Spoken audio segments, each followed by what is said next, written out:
as someone who's in the financial field, first of all, is there any validity to that report? And secondly, where do you sign up?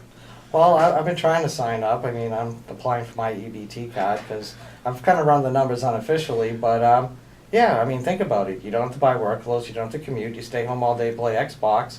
You don't pay taxes on the money. Basically, if you run the numbers, there's no incentive to go to work.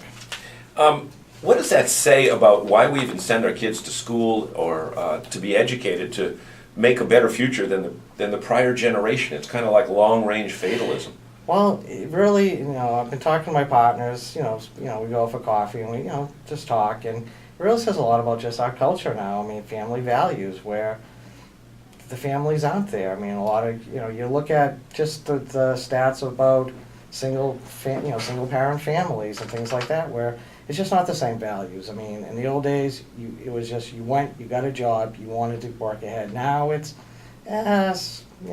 more laid back. It's not there. The ethic work value isn't there.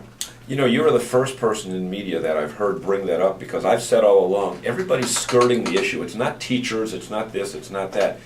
The American family in the last generation has just been blown to smithereens. Well, just look. I mean, even you look at family groups that you think are good families with all the extracurricular activities, play dates, and kids are in 5 after-school activities. There's no more dinner. I mean, like, families never sit down. It's fast food, and everyone blames everybody else. I mean, I grew up in Dorchester. I mean, Irish Catholic, and in those days, your mother probably ran the household.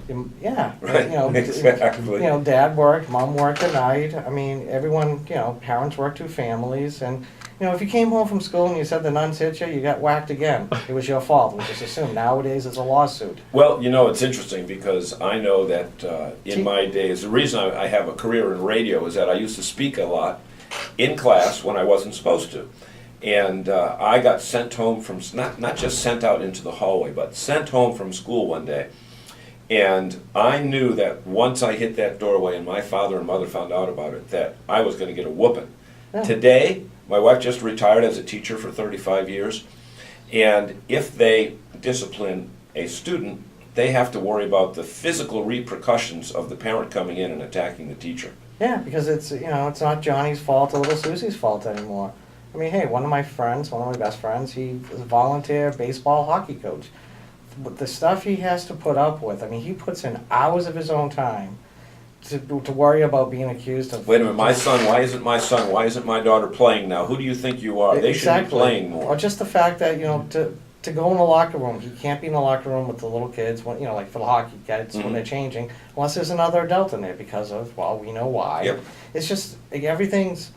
Our teachers, our coaches, they're just babysitters for the parents. And when little Johnny doesn't do well or Susie doesn't do well, it's their fault. It's not the parents' fault as to why aren't they staying home and doing the homework with the kid? Why aren't they putting time in with the kids? And yes, it is expensive. Parents have to work. There are things different. But, the blame starts with yourself. They're your